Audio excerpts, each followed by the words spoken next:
Les voy a repartir, pero ojo, no lo vayan a abrir. Gracias. Solo curoseen a ver qué creen que puede ser.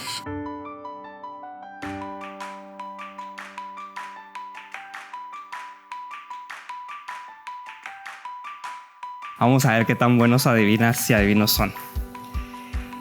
Hay dos imágenes que para mí son muy poderosas. Y escuchándoles las cosas que les gustan, intuyo que tienen sueños muy concretos respecto a eso que les gusta. Y cuando yo pienso en lo que me apasiona, en lo que me gusta, justamente traigo esas dos imágenes a mi cabeza. La primera imagen que yo tengo muy a flor de piel, muy cercana a mi memoria, son las manos de mi abuelita materna tejiendo, porque siempre me contaba ella que ella trabajaba en un hospital, era enfermera, y cuando había alguna eventualidad, alguna compañera no tenía plata para comprarse el almuerzo, llegaba con ella y le decía que ese día no tenía nada que comer. Entonces mi abuelita llegaba y tenía siempre a la mano sus agujas, sus hilos, sus lanas, y tejía algo rapidito, unos calcetines, una pequeña panera, y decía, bueno, alguien que la vaya a vender, algún doctor, y con eso almorzamos hoy. Y así sucedía, lograban vender los calcetines, la panera, y con eso almorzaban las tres juntas. La otra imagen poderosísima que tengo son también las manos de mi abuelita paterna. Ella encontró en la cocina una forma digna de trabajo y le encantaba cocinar. La gente del pueblo la buscaba para los eventos importantes, para la feria, y le pedían que cocinara. Y a ella le gustaba recibir en la casa a los músicos, a los marimbistas, que llegaban a la feria a interpretar melodías de marimba, y le daba mucho gusto recibirlos. Y aunque yo no vi esa escena nunca, porque no había nacido, por lo que la conocí, intuyo que lo hacía con mucho amor, con mucha pasión. Justo con el tema que hoy vamos a conversar, a mí no se me ocurría otra manera de hablar del valor que hoy nos concierne, porque el servicio se materializa en las manos, ¿sí? Yo así quería comenzar. Mi nombre es Luis Pedro Paz, soy comunicador, soy docente universitario y soy escritor. Estamos en Juventud con Valores y hoy vamos a conversar sobre el servicio. Ya iba a decir sobre la solidaridad, pero está vinculada de alguna manera. Vamos a hablar del servicio. En efecto, el servicio se materializa en las manos, pero nace en otro lugar. El servicio tiene que ver con lo que nos apasiona, con lo que nos gusta, con lo que nos hace despertarnos todos los días, con lo que nos provoca ilusión, con lo que nos saca del sueño o de la pereza que a veces tenemos. Y me encanta haberles escuchado que les gusta la matemática, que les gustan los deportes, que les gusta la música, porque todo eso nos mueve. La pregunta clave aquí quizás es ¿de dónde nace el servicio? Y el servicio tiene que ver con nuestro corazón, con nuestra vocación de vida, con nuestra misión de vida. Y eso es complejo descubrirlo. Quien lo descubre pronto y fácil, yo lo admiro, porque yo me tardé muchos años en entender para qué yo era bueno, cuál era mi propósito de vida y qué me iba a hacer feliz. Y yo recuerdo que cuando iba a entrar a la universidad, entré en un momento de crisis y tengo muy presente una conversación con mi papá y con mi mamá. Yo les decía, yo no sé para qué soy bueno, qué voy a estudiar en la universidad, no tengo idea. Afortunadamente, conversando, encontramos un elemento que ha definido mi carrera y mi vida profesional y que define la forma en la que hago comunicación, la forma en la que hago docencia y la forma en la que escribo.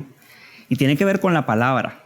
La palabra es la gran herramienta de las y los comunicadores, y con eso hacemos historias, narrativas, de ahí vienen las películas, de ahí vienen las fotografías de la palabra. La palabra también es fundamental para dar clases, porque es lo que nos permite orientar a las y los jóvenes y lo que nos permite sobre todo orientarles a que descubran y potencialicen sus cualidades y sus habilidades.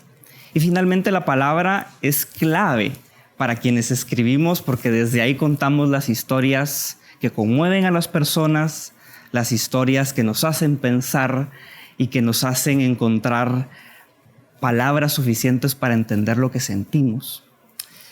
Pero entonces, volviendo al tema, ¿cómo hacemos para encontrar esa herramienta de trabajo, esa vocación de vida? Y la respuesta está en el corazón. Y eso suena muy etéreo y hoy quería traerles una clave muy concreta para que ustedes lo descubran o para que estén 100% seguras y seguros de que esa es su vocación y esa es su misión de vida. Así que yo les pedí al inicio que tuvieran el paquetito que les di a manera de regalo y ahora sí les voy a pedir que por favor lo abran despacito, ¿sí? Como que fuera algo muy frágil.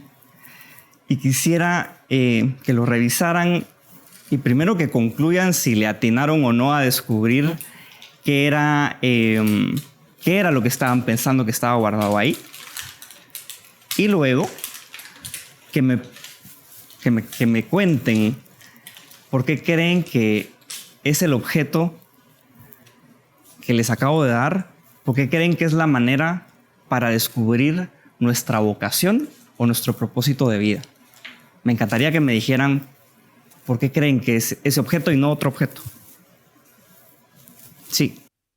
Es un espejo, es un pedacito de espejo y creo que para encontrar nuestras pasiones tenemos que hacer una introspección y ver en nosotros qué nos gusta, qué no nos gusta, quiénes somos y para dónde queremos ir. Perfecto. Y ahí usted mencionó algo clave, es un pedacito de espejo, no es un espejo grande en donde nos podemos ver de cuerpo entero o el rostro completo. Ya voy a comentar un poquito más de eso. Gracias por comentarlo. ¿Qué más? ¿Por qué creen ustedes que es un espejo y no otra cosa? Pasamos ahí el micrófono. Pues yo creo que es un espejo porque realmente nos podemos ver tal y como somos, reales y sabiendo qué queremos para nosotros y por nosotros para nuestro futuro. Perfecto.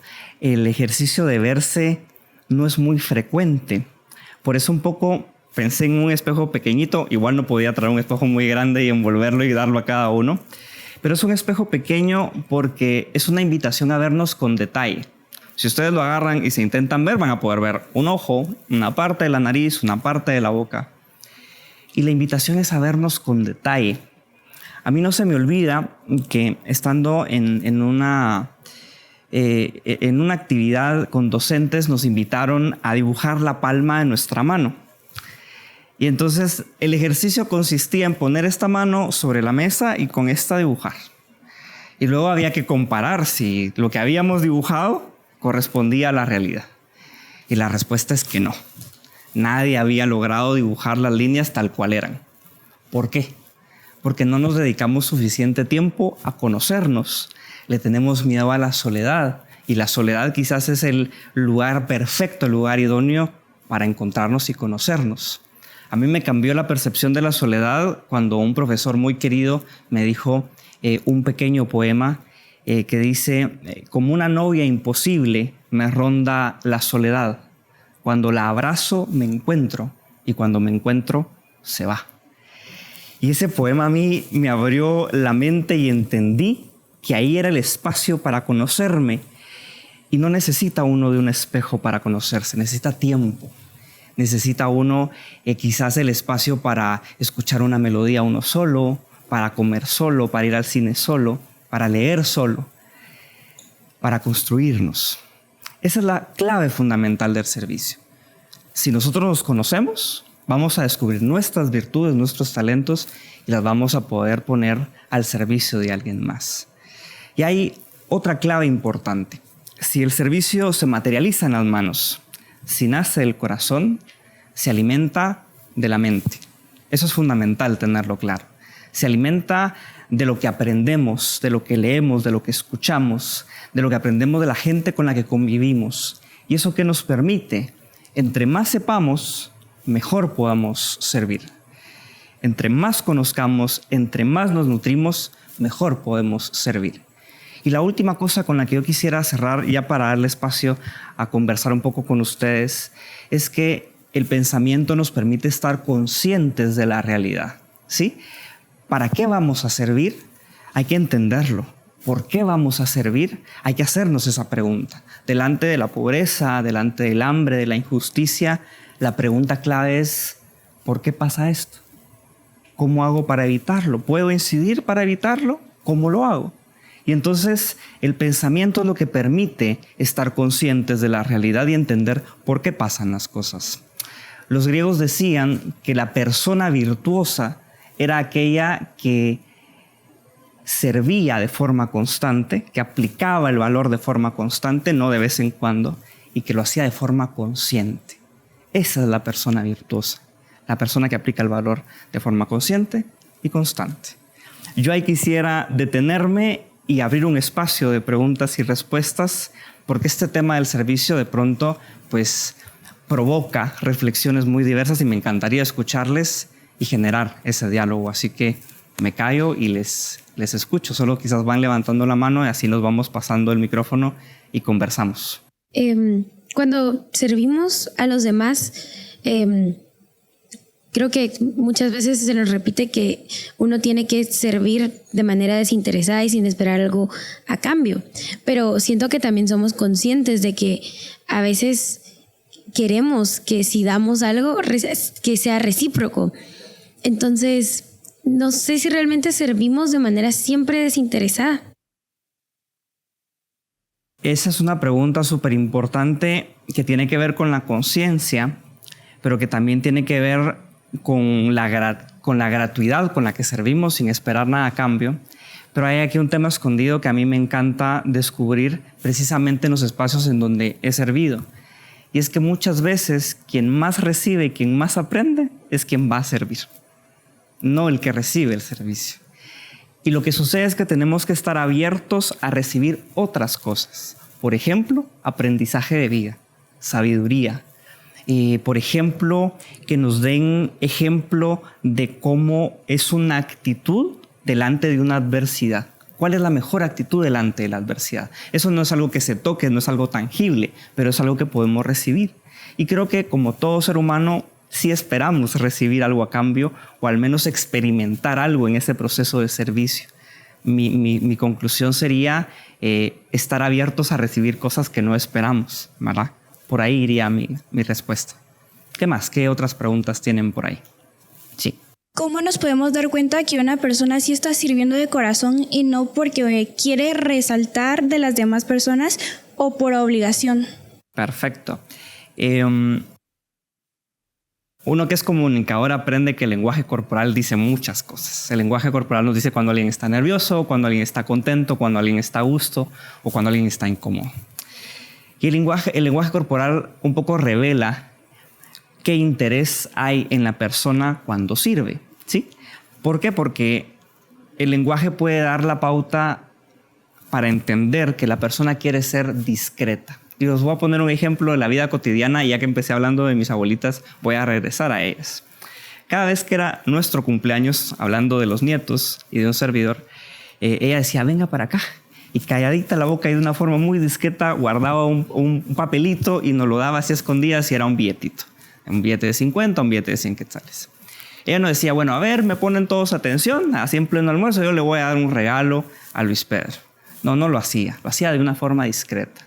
Y entonces, respondiendo su pregunta, creo que la clave está en la discreción con la que la persona sirve.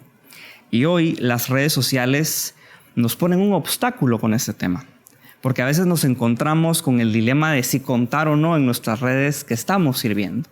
¿Para qué lo ponemos en redes sociales? ¿Para convocar a más personas y hacer el servicio más grande? ¿O para que nos vean? Y ese dilema se vale. Esa pregunta se vale. Lo importante es estar conscientes de para qué queremos contar las cosas, ¿verdad? Y qué se pretende obtener. Así que me parece una pregunta valiosa porque nos recuerda que muchas veces el servicio tiene que ver con la discreción y con el silencio, ¿verdad? Porque esto que les he contado, por ejemplo, de mis abuelitas, yo lo supe muchos años después y ni siquiera por boca de ellas, sino que por boca de otras personas. Así que me parece una pregunta súper chula para tenerla presente siempre. Gracias. ¿Alguna otra pregunta de este lado? No sé. ¿Cómo saber si eres un buen servidor o qué estrategias usted me podría dar para ser un buen servidor? que te apasione. Cuando estás sirviendo en algún lugar, en alguna profesión o en alguna actividad en concreto en la que uno esté involucrado, hay algo que se mueve aquí adentro. Si está esa sensación de me gusta lo que estoy haciendo y no importa que me tenga que levantar temprano, no me importa que tenga que ser disciplinado con mi horario, que tenga que hacer esos sacrificios, es el camino correcto. Es una primera noción de que el servicio, que estamos en el lugar correcto para servir. La pasión que podamos sentir para hacer eso. Quizás el otro tema que puede ayudarnos a evaluar nuestro servicio es el tema de la formación. ¿Qué sucede? En el servicio, en un primer momento nos alcanza la voluntad y el deseo de hacer las cosas. Y uno va, hace las cosas y está emocionado. Eso me pasó a mí, por ejemplo, cuando empecé a dar clases, que es una de mis maneras de servir. Pero llega un momento en el que uno dice, uy, las estrategias y las herramientas ya se me acabaron, ¿verdad? Yo le doy clase a gente joven como ustedes y los jóvenes van cambiando y exigen otro tipo de herramientas. ¿Cuál fue mi conclusión? Me tengo que formar si quiero servir mejor. Entonces, el otro indicador que usted puede tener de referencia es el servicio a mí me conduce a formarme más, a capacitarme más. Si la respuesta es sí, vamos por el camino correcto, ¿verdad? Es decir, tengo esa sensación de que necesito más herramientas porque entre más herramientas tenga, a más gente llego o mi servicio se va perfeccionando poco a poco. El servicio es una invitación permanente a crecer nosotros, porque en el crecer nosotros está la posibilidad de servir mejor. Yo diría esos dos criterios como para autoevaluarnos en el proceso de servir. Me parece fundamental la pregunta. Creo que por atrás sabía o de este lado. Sí.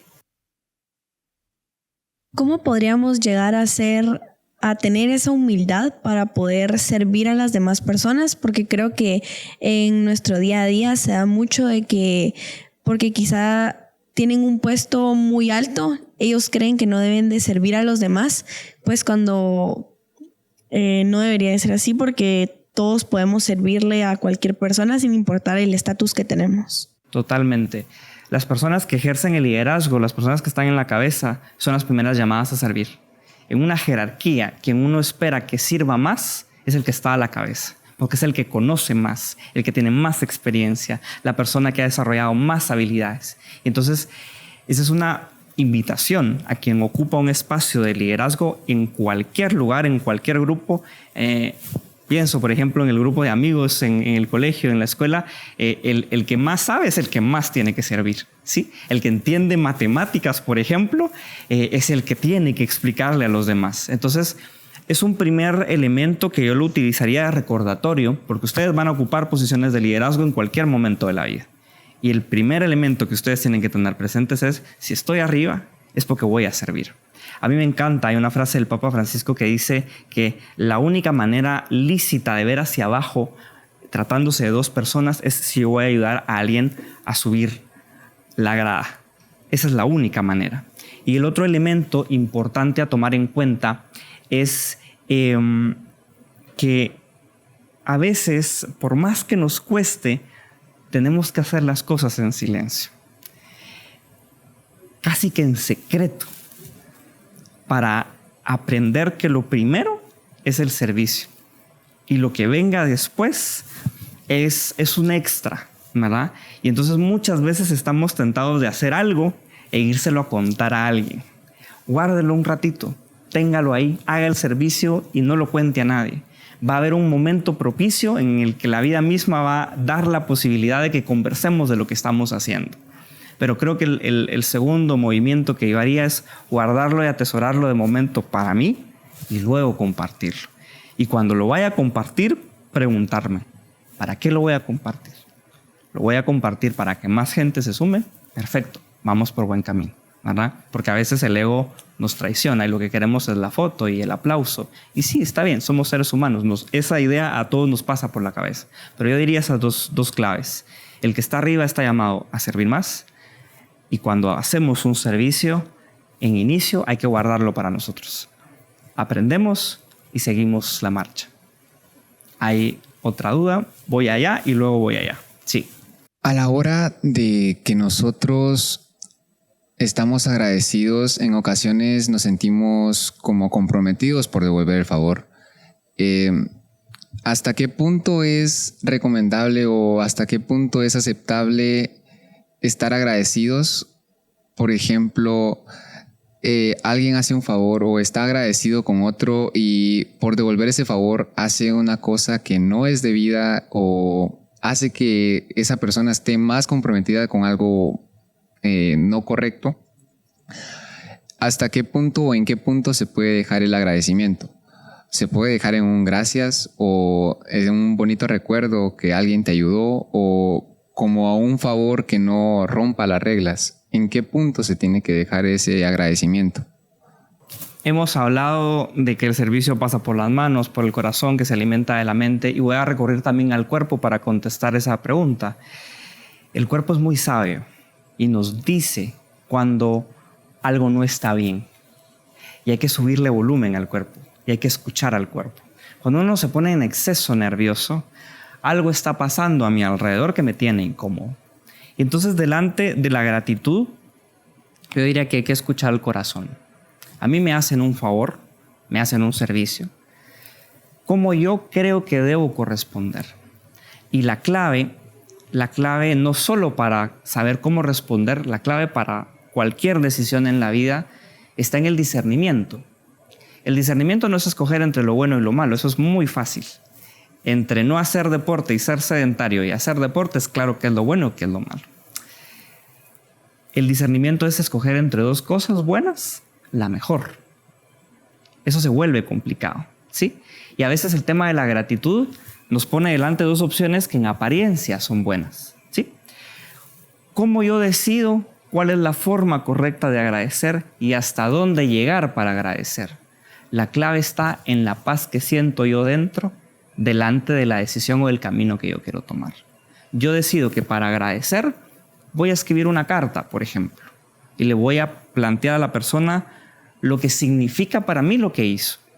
Yo ahí tengo paz, yo me siento bien con eso. Adelante.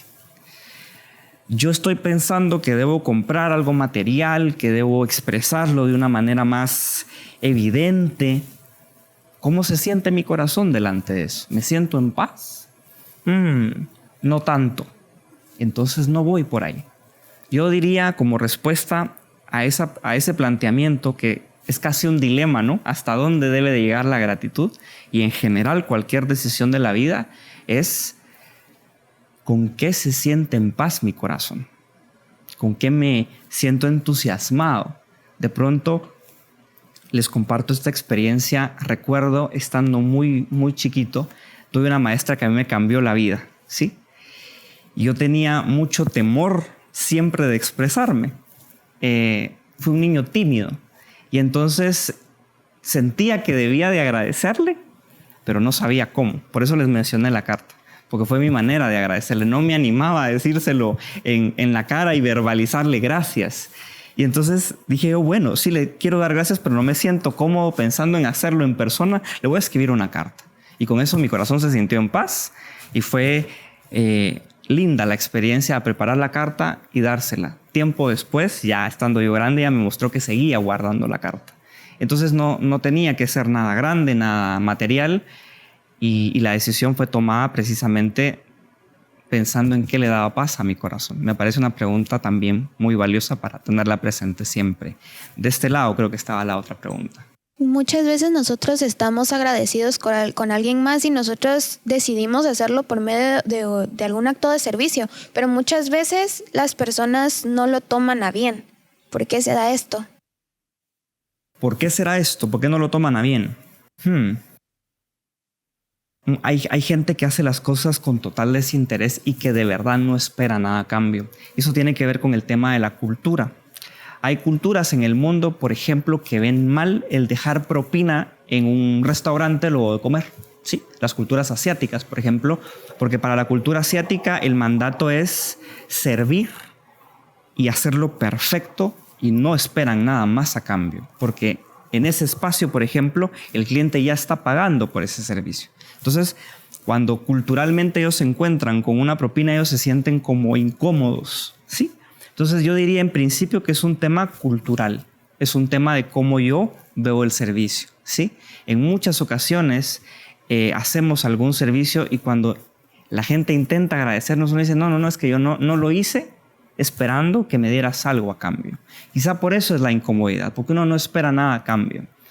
Pero lo que sí habría que hacer para evitar esa circunstancia o para encontrar la mejor manera de agradecer, volviendo otra vez al cuerpo y a las bondades del cuerpo y de los sentidos que tenemos, es observar con detalle. El que observa con detalle, el que se fija en las cosas más pequeñas, puede encontrar una manera de agradecer quizás más discreta, ¿sí? Más silenciosa, que a la otra persona le agrade, ¿sí? Estoy pensando, por ejemplo, en dejar una notita, un detallito en el lugar de la persona sin que se dé cuenta incluso que probablemente lo va a recibir mejor que algún otro gesto más evidente o más explícito o más grande en general. Entonces yo diría dos cosas. Todas las culturas de las personas son diferentes, ¿sí? Y desde ahí valorarán la respuesta que se da a su servicio. Y el otro elemento es en pensar en los detalles más pequeños que con el paso del tiempo se vuelven trascendentales. Ya les decía que esa carta pues no vale nada, es papel, son crayones que yo le di a mi maestra y ella todavía después de muchos años la tenía guardada. Entonces yo diría eso, en buscar otras formas de dar las gracias y de ser agradecidos delante de un servicio. Sí. ¿Qué pasa cuando uno quiere venir y servir, pero obviamente somos humanos y cometemos errores y por tratarlo de hacer de una buena manera nos sale al revés y la otra persona piensa que lo hicimos como con intención cuando en realidad no fue así? Ok. Primero hay que hacer las paces con eso. Sí. Si algo he concluido en los últimos años de mi vida es que hay que hacer la paz con la posibilidad del error. El error es el gran maestro de las personas. Cuando uno hace las cosas a la primera y salen bien, no pasa nada. Y uno dice, nítido, lo logré hacer bien. Cuando uno se equivoca, uno siente la necesidad de regresar los pasos atrás y de ver por qué fallamos. Entonces, primero hacer la paz con la posibilidad del error en el servicio, ¿sí? Y lo segundo, que creo que es importante, como en todo en la vida, motivar conversaciones de evaluación. Y yo me siento con la otra persona y le expreso. Mi intención era esta, mi objetivo era este y me salió todo al revés, ¿sí? Y creo que las personas van a saberlo entender. Pero si somos capaces de verbalizarlo y de ponerlo encima de la mesa y de incluso por un momento ponernos vulnerables y decir me equivoqué, ¿cómo lo resuelvo? Porque tengo todo el deseo de seguir sirviendo. ¿Cómo lo hago mejor desde su perspectiva? O incluso en un grupo de compañeros que han visto cómo hemos hecho el servicio, cómo hemos desarrollado una actividad, ¿cómo puedo mejorar? Esa apertura a escuchar opiniones diversas respecto a nuestra forma de servir puede ser el camino a perfeccionar esa forma de servir. Y creo que también nos ayuda a mantener los pies sobre la tierra y a ser humildes y saber que en el ejercicio del servicio nos podemos equivocar y ojalá nos equivoquemos porque de ahí viene el aprendizaje. Yo lo plantearía por ahí. Sí. Hasta ahora usted ha tocado en 3 puntos, ¿verdad? El primero fue en conocerse uno mismo y en el proceso de conocerse uno mismo uno conoce qué le gusta y qué le apasiona y así finalmente llega el servicio, ¿verdad? Que uno encuentra qué le gusta y así puede brindar un servicio. Pero mi pregunta va hacia el primer punto, que es, yo tengo 17 años, ¿sí? Estoy a punto de graduarme y ya sé qué quiero hacer. Pero conozco mucha gente de mi edad y más grande que no saben a dónde quieren ir, que no saben qué servicio, podríamos decir, qué servicio quieren brindar. Entonces, y es demasiada gente la que conozco así. Y me preguntaba, ¿por qué hoy se ha convertido en algo tan difícil conocerse uno mismo? O sea, la búsqueda de identidad hoy es algo muy común y a mucha gente le cuesta. Entonces, esa es mi pregunta, ¿por qué? Porque cuesta tanto encontrarnos con nosotros mismos y encontrar nuestra vocación de vida por ahí. Sí. Primero diría que es un gran regalo que usted ya sepa a qué quiere dedicar su vida. Eso es un regalo lindo, es un privilegio, porque quiere decir que se conoce lo suficientemente bien como para tener claridad de eso. ¿Por qué sucede todo lo contrario? ¿Por qué es tan difícil encontrar y estar seguros de para dónde va nuestra vida o qué queremos hacer con nuestra vida? Creo que hay muchos más distractores hoy que hace 5, que hace 10, que hace 30 años. Yo me he descubierto con mucho sueño al final del día y metido en las redes sociales. Ya estoy cabeceando y sigo metido en las redes sociales. O me he encontrado pensando en, llevo una semana y no he publicado nada en mis redes sociales y me siento como ansioso, ¿sí? Siento una especie de presión, de expectativa de que hay gente que me está viendo, como una especie de evaluación de examen diciendo, Luis Pedro no ha publicado nada en la última semana, puntos menos. Es decir, hay una presión social, hay una expectativa sobre nosotros que creo que hace más difícil encontrar nuestra vocación de vida. Y cuando encontramos esa vocación de vida, uno dice, uy, ¿y será que es este el camino? ¿Qué van a pensar de mí cuando yo diga yo quiero ser médico, yo quiero ser abogada, quiero ser docente, quiero ser deportista? La primera pregunta es, ¿qué van a pensar los demás de mí? Entonces hay una presión social. Y lo segundo, insisto, hay demasiados distractores que nos hacen perder la vista de lo que realmente importa, ¿sí? Las redes sociales están para utilizarlas y muchas veces las redes nos utilizan a nosotros. Y creo que hay que estar conscientes de eso porque cualquiera diría que con la edad eso se quita, pero tengo 34 y a veces la vorágine de las redes sociales también me atrapan. Lo importante es estar consciente de eso y tomar medidas un poco como de disciplina personal para evitar que eso suceda y que nos quiten el foco de lo que realmente importa. Lo que realmente importa tiene que ver con el tiempo que le dedicamos a eso que nos importa. Y ahí no hay espacio para el teléfono, ¿sí? La gente que baila, la gente que hace deporte, la gente que le gusta leer, la gente que le gusta escuchar, esa capacidad me parece de las capacidades más lindas, implica tiempo. Y eso se hace fuera de cámaras, fuera del celular, fuera de las redes. Y yo diría que esos son los dos grandes elementos que influyen. Hay más, pero esos son los que en este momento tengo yo presentes. La presión social, que hoy es exponenciada por las redes sociales y cómo las redes nos quitan el foco de lo que realmente importa en la vida. Yo quisiera ir cerrando, primero dándole las gracias por escucharme, por sus preguntas. Me han dicho mucho solo con la forma en la que miran, porque siento que me están viendo, siento que me están escuchando. Así que les quiero agradecer, porque el gran alimento de mi vida es la docencia, o sea, y ustedes hoy me han regalado una experiencia maravillosa. Y la conclusión con la que yo quisiera dejarles es, si hemos hablado que el servicio se vuelve material en las manos, nace del corazón y se alimenta de la mente. El servicio tiene que ver también con nuestros pies. El servicio es movimiento. El servicio tiene que ver con la capacidad de caminar con otras personas. Pero cuando digo caminar, cuando digo acompañamiento, no me refiero al que va adelante abriendo brecha quizás y dándole la espalda a los demás sin ver que necesitan. Tampoco me refiero a la gente que va atrás como empujando o haciéndola de guardaespaldas. La capacidad de caminar, cuando hablamos de servicio, tiene que ver con la posibilidad de caminar uno a la par del otro, una a la par de la otra. Y eso tiene que ver con dos elementos fundamentales. Respetar el ritmo de la otra persona, porque todos aquí caminamos a ritmos diferentes y aprendemos a ritmos diferentes. Ese es el primer elemento cuando caminamos a la par de alguien. Y el segundo elemento o la segunda invitación sería también estar en disposición a alentar el caminar del otro. Insisto, no desde atrás, no desde adelante, sino del que está a la par y dice, vamos, caminemos un poquito más. Ya falta poco para la meta. A eso nos convoca el servicio, a saber caminar unos a la par de otros o de otras.